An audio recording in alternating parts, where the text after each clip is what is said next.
So first of all, let us understand our number system. Okay, like what are the numbers that we have learnt at the beginning, very first? What are the numbers we learnt? No, we never started with 0. We always used to start with 1, 2, 3, 4, 5. Small age I'm talking about. Oh, so naturally whatever we have learned, we're going to call them as natural numbers. Okay, I'm going to say there is a bag called natural number bag. Oh, what does it contain? It contains 1, 2, 3, 4, etc. Fine then.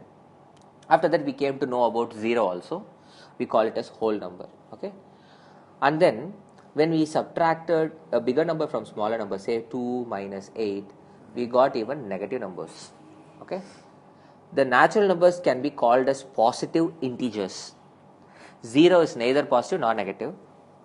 These negative numbers all can be called as negative integers. So put together, if I say an integer bag, Z stands for integers, N stands for natural numbers, and now Z stands for integers. Okay, so integers, who are all there inside? Even 0 is an integer. All the natural numbers 1, 2, 3, 4, they are also integers. Even the negative numbers minus 1, minus 2, they are also integers. So we need to know what is this bag called? Z bag. Okay, and next, when we happen to divide one number by another number which are different, we happen to get decimals, or even we happen to call them as fractions. So the rational numbers Q came into picture.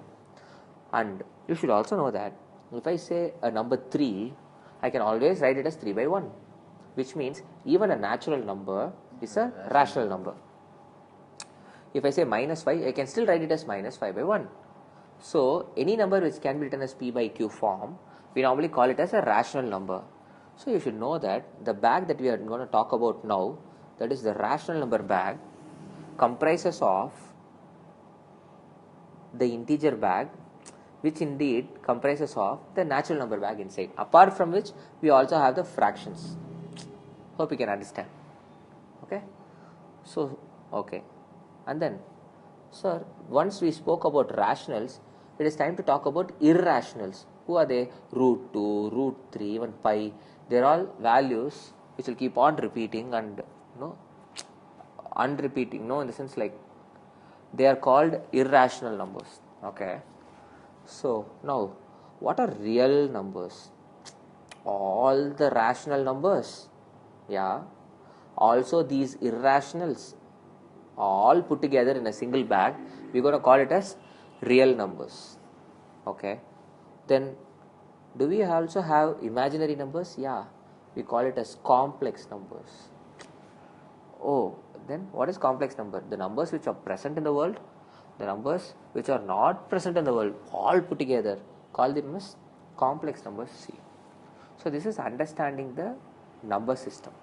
Now let us understand the operations or the operators. We know plus stands for addition, multiplication, subtraction, division. We even have modulo.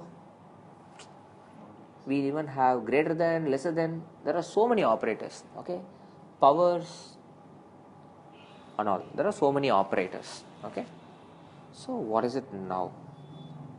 Now it's time to talk about clubbing them together. Hereafter, if there is any bag taken along with an operator, I'm going to call it as a set. So if someone says hereafter n comma plus, then I would say it is a set of all natural numbers under the operation addition. Z comma dot. Dot stands for multiplication as we know it. I'm going to call it as, it is the set of all integers under the operation multiplication. If I say q comma slash, I'm going to call it as, it is the set of all rational numbers, the fractions, under the operation division, like that. Okay, now what is it we're going to talk about now? We're going to have 4 filters. The first filter's name is closure axiom. What axiom? Closure axiom. Okay.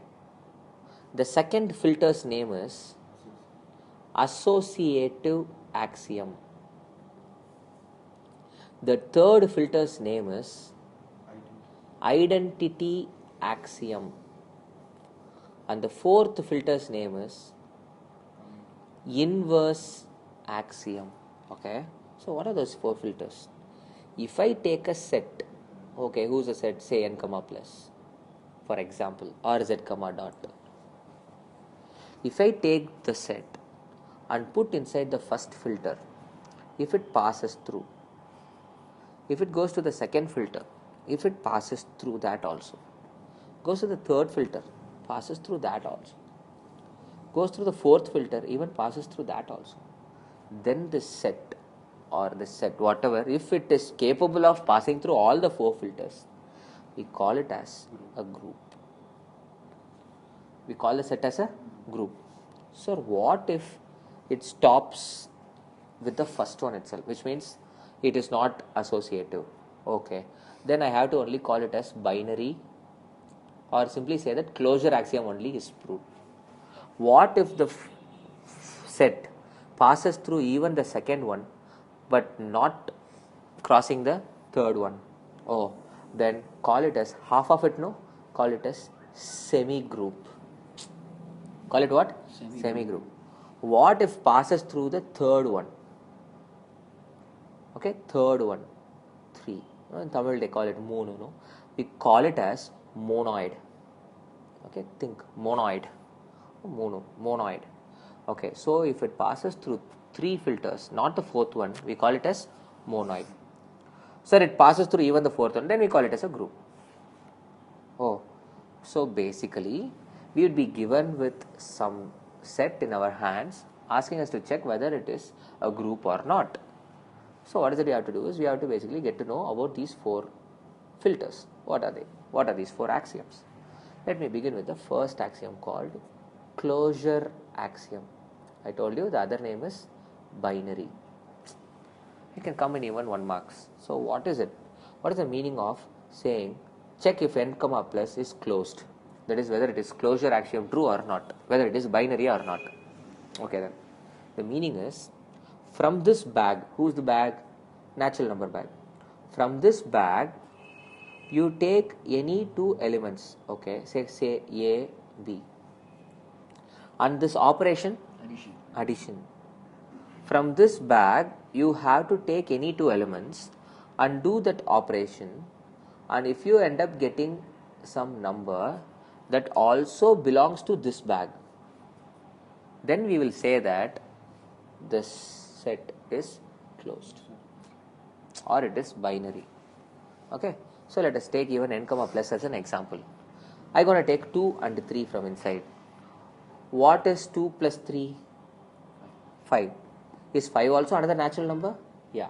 So 2 natural numbers taken and processed with this operator. If I get another natural number because of that, then I will say that this is closed. Okay. What is the rule now? The rule is not even in a single occasion, not even in one occasion, it should fail. Okay. We should always pass. That is the rule. Okay. As you guys know it, n comma plus has not got any problem, because you take any 2 natural numbers in the world and you add them, you will again get another natural number only. Maybe now go for n comma minus. Tell me now, I take any 2 natural numbers in the world and subtract. Will I always get another natural number? Or is there a possibility where you can make it fail? I take 8 and 5, I subtract them both, I get a 3. But what if I take a 5 and 8? I'll get a minus 3. Is minus 3 a natural number first of all? No. Oh, which means n comma minus is not binary. Now tell me if n comma dot is binary or not, closed or not. You take any 2 natural numbers, you multiply them, you will always get another natural number. Yes, it is true. And tell me now if n comma slash, the division, is binary or not.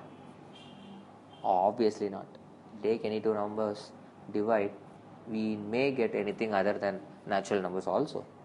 So n commas are over. Now talk about z comma plus. Take two integers, add them, we'll always get another integer, true or false. Take two integers and subtract them, we'll get another integer, true or false. Think, two integers means I can take 5 and minus 3 also. I have to subtract. Will I get another number which is again an integer? Yes, sir, 3 and 5, no problem. I'll get a minus 2 which is still an integer. An integer can be both positive, negative, right? Can you guys understand this? So, z comma minus is also closed now. The previous case n comma plus wasn't closed. N comma minus wasn't closed. Here see z comma minus closed. What is z comma dot?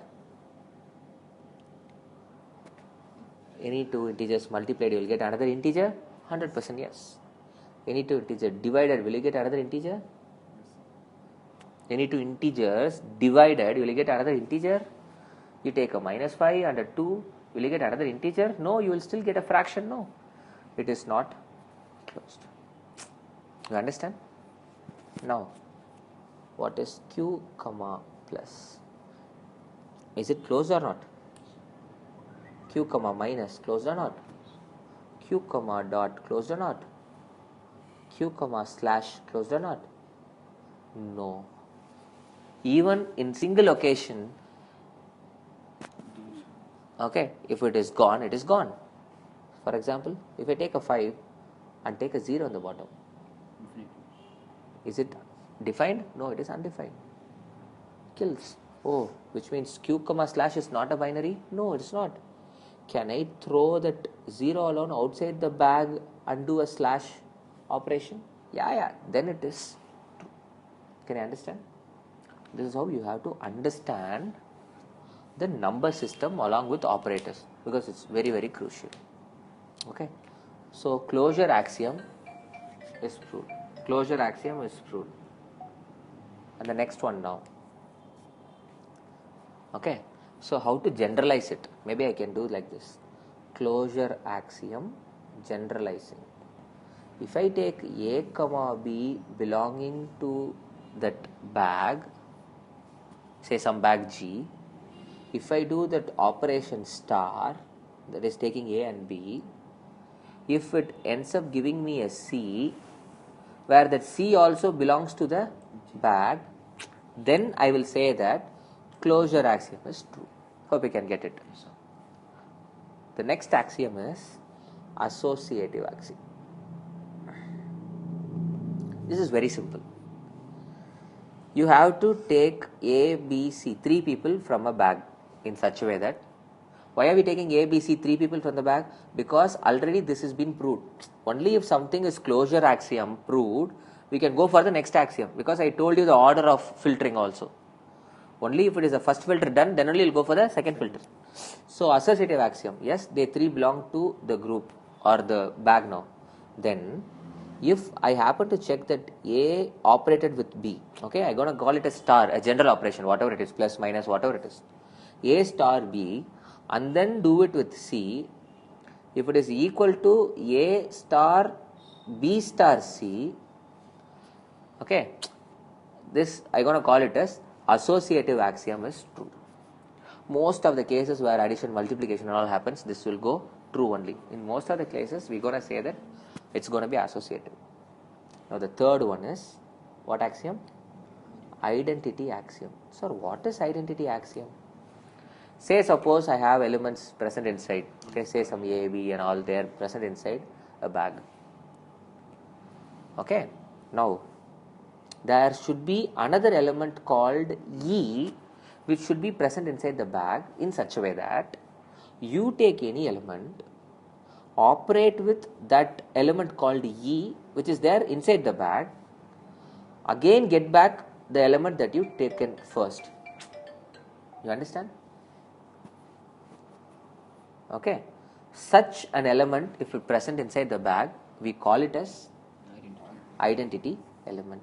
Or we will say that the axiom, identity axiom is